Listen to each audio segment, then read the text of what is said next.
오늘은 많은 분들이 알고 계시는 팔복에 관한 내용을 여러분과 좀 나눠보려고 합니다. 팔복이란 예수님께서 말씀하신 8가지의 복을 말합니다. 마태복음은 예수님의 사역 초기에 가르치셨던 말씀처럼 되어 있는데, 사실 마태복음 자체가 전체적으로 시간 순서대로 기록된 것이 아니라 주제별로 기록되어 있는 책이니만큼 이 마태복음 5장에 기록된 이 팔복 이야기를 언제 하셨는지, 어디에서 하셨는지는 좀 불분명합니다. 어쩌면 이 말씀을 여러 자리에서 하셨을지도 모르겠습니다. 여기 가서 이 사람들에게도 가르치시고 저기 가서 또 저 사람들에게도 같은 말씀을 가르치셨을 수도 있죠. 마태복음 5장부터 9장까지는 예수님께서 사람들을 가르치셨던 내용을 모두 모아놓았습니다. 그 중에서도 가장 먼저 등장하는 것이 팔복입니다. 그만큼 마태는 이 팔복의 이 가르침이 예수님의 가르침 중에서도 가장 먼저 나와야 할 가장 중요한 내용이라고 생각했던 것 같습니다. 마태는 분명히 이 내용을 매우 좋아했고, 그리고 그건 지난 2000년 기독교 역사 가운데서도 마찬가지였습니다. 왜 이렇게 이 말씀을 좋아들 않나? 우선 사람들은 복 받는 걸 좋아하기 때문입니다. 그것도 예수님께서 직접 딱 찍어서 복을 선언하시는 장면이라면 더더욱 좋아할 만한 구절이 아니겠습니까? 우리 하나님은 복 주시는 분이고 우리는 그 하나님의 복을 의지해서 살아가는 존재들입니다. 그러니 하나님께서 주시는 복을 사모하면서 살아가는 것은 그리스도인들에게 매우 정상적인 상태라고 할 수 있습니다.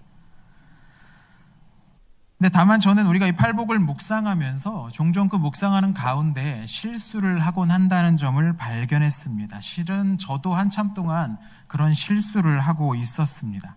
근데 이 실수의 여파가 꽤 커서 우리는 본문이 말하고 있는 바를 정반대로 이해하는 지경에 이를 때도 있습니다. 이 실수가 마태복음 5장에만 해당하는 것도 아니고 성경의 다른 부분을 읽고 해석할 때도 같은 식의 실수를 범하기도 하죠. 그럼 그 실수란 무엇일까요? 우린 보통 팔복을 이런 식으로 이해합니다. 우리 먼저 성경 한번 읽어보겠습니다. 본문 3절과 4절인데요. 같이 한번 읽어보도록 하겠습니다. 심령이 가난한 자는 복이 있나니 천국이 그들의 것임이요 애통하는 자는 복이 있나니 그들이 위로를 받을 것임이요. 아멘.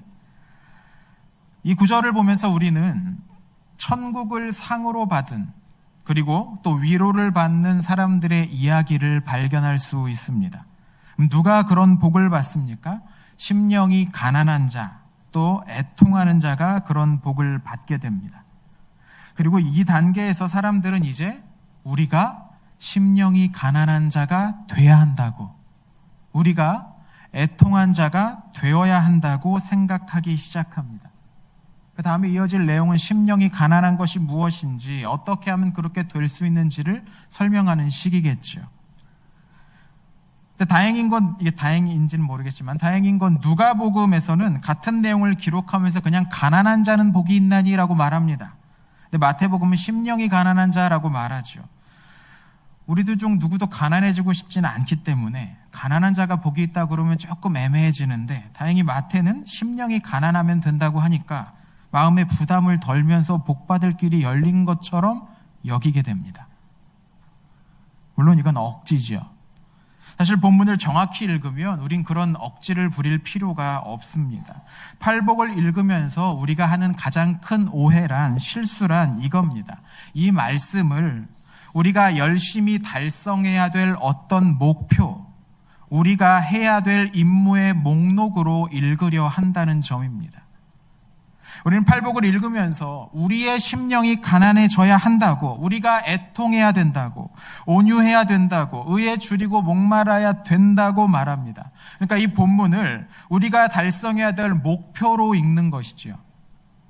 예수님이 우리에게 너희 복을 받고 싶으면 긍휼히 여겨야 된다, 마음을 청결히 닦아야 된다, 화평하게 해야 된다, 그러면 내가 복을 주겠다, 이렇게 말씀하신 것이라고 본문을 이해한다는 겁니다.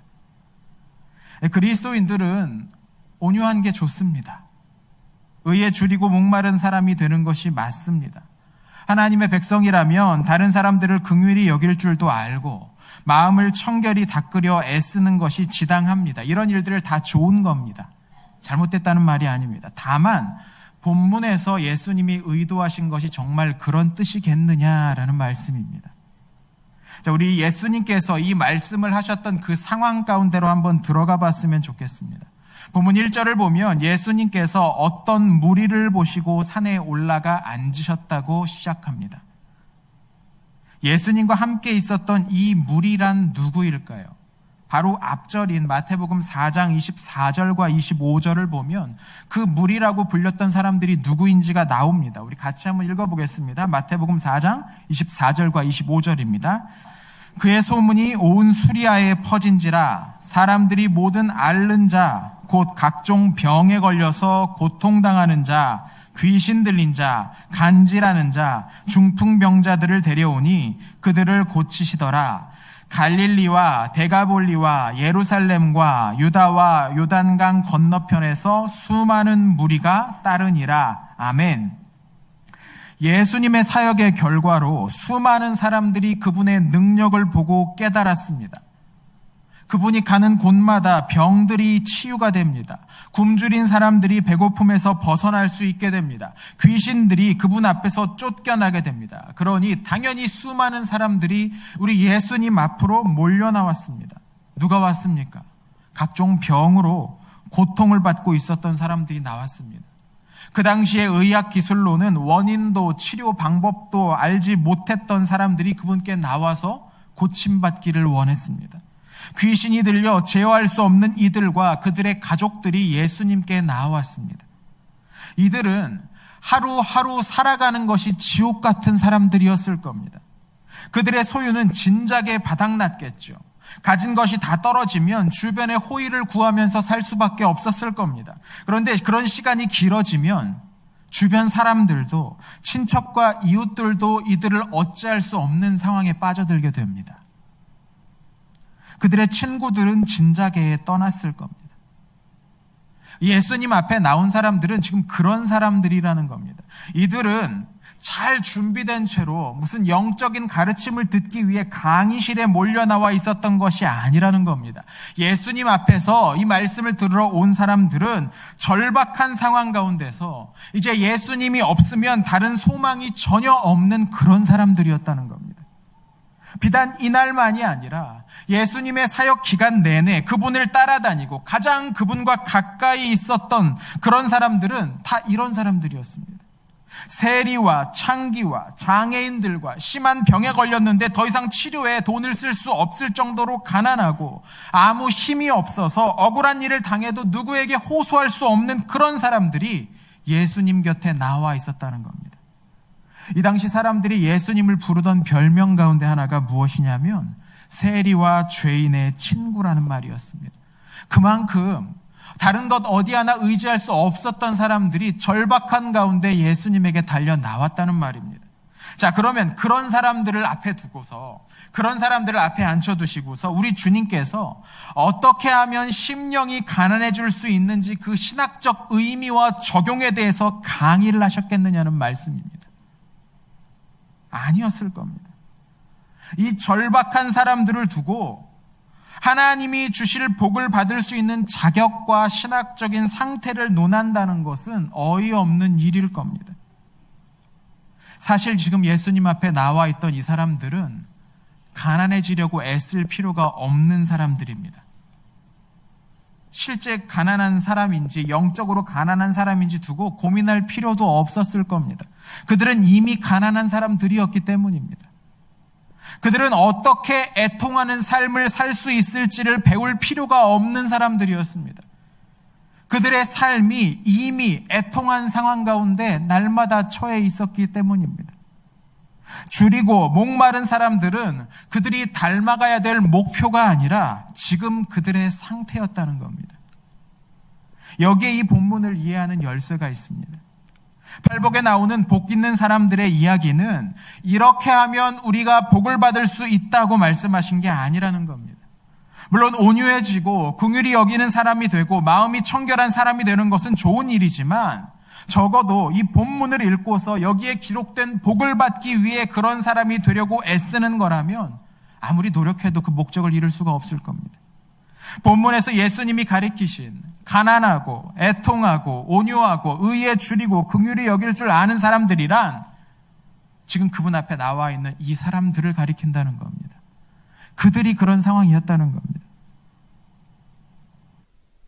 그들은 온유할 수밖에 없었습니다. 왜냐하면 그들은 아무것도 갖지 못했기 때문입니다.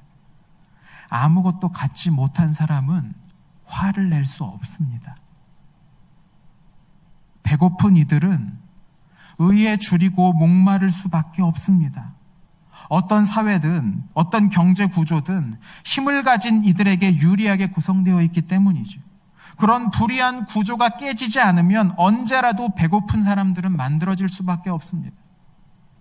이런 관점으로 이 본문을 보면 이 팔복은 우리가 그 한 절 한 절 따라가면서 어떻게 하면 그런 사람이 될 수 있을지 신학적으로 철학적으로 연구하라고 주신 말씀이 아니라는 것을 알 수 있습니다. 예수님은 어떤 기독교적인 도덕의 이상향을 지금 보여주시는 게 아니고 모든 그리스도인이 닮아가야 될 어떤 영적인 윤리 모델을 그려주신 것이 아니라는 겁니다.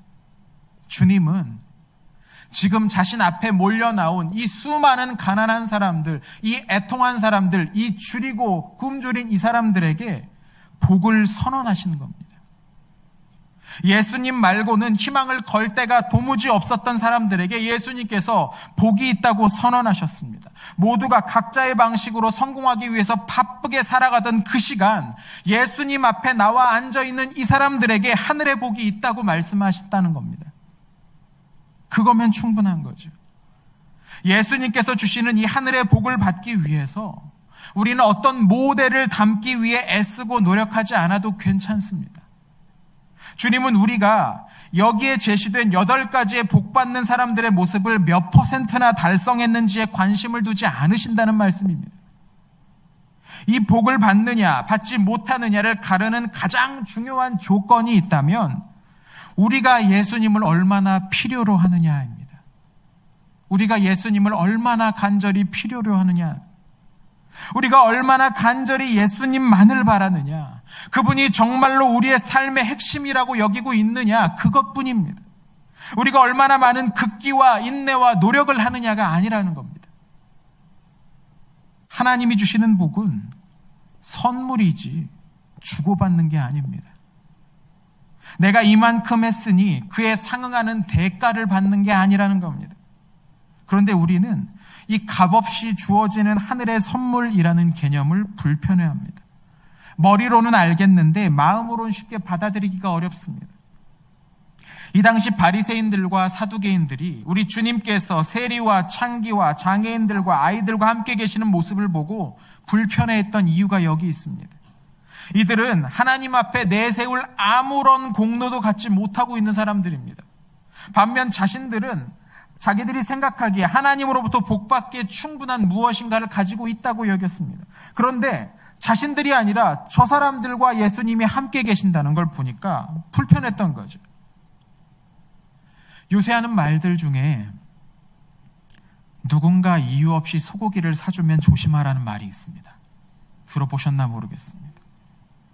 돼지고기까지는 괜찮은데 소고기 사주면 조심해야 된다는 거예요. 지금 뭔가 바라는 게 있으니까 소고기처럼 비싼 거 사주는 거 아니겠느냐라는 농담인 거지. 근데 농담이 아니라 우린 이런 식의 거래에 익숙합니다. 이 세상이 그렇게 돌아가고 있기 때문이죠.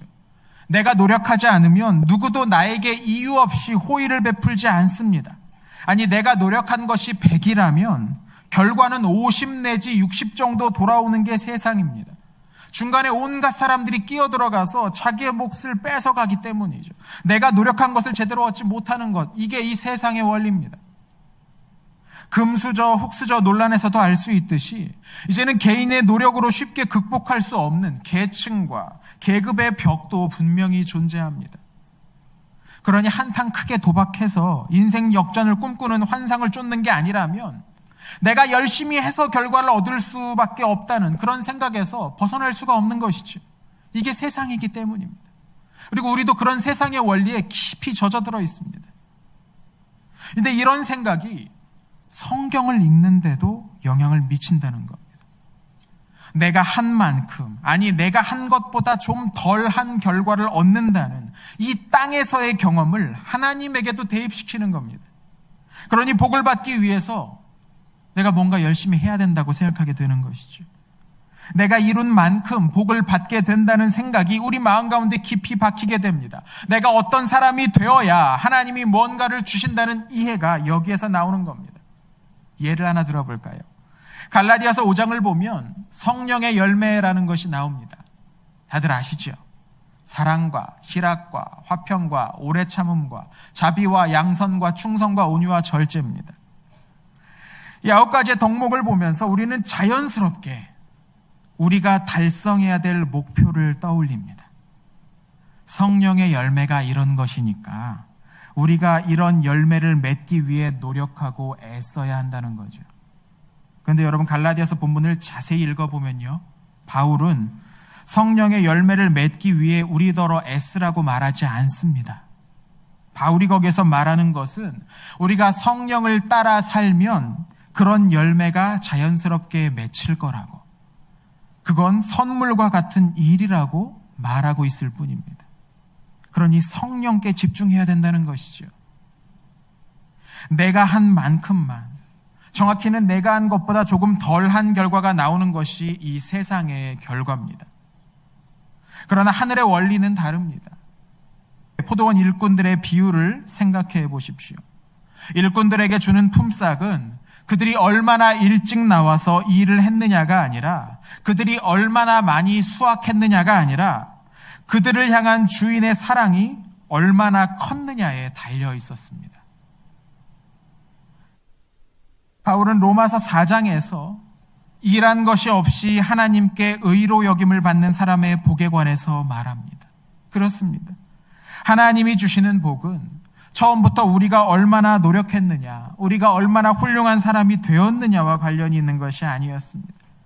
그분은 우리가 아직 죄인 되었을 때에, 그분을 몰랐을 때에 은혜를 베풀기 시작하셨습니다. 팔복에서 주님은 우리더러 더 훌륭한 사람이 되라고, 그러면 내가 약속한 이 복을 주겠다고 말씀하신 게 아니었습니다.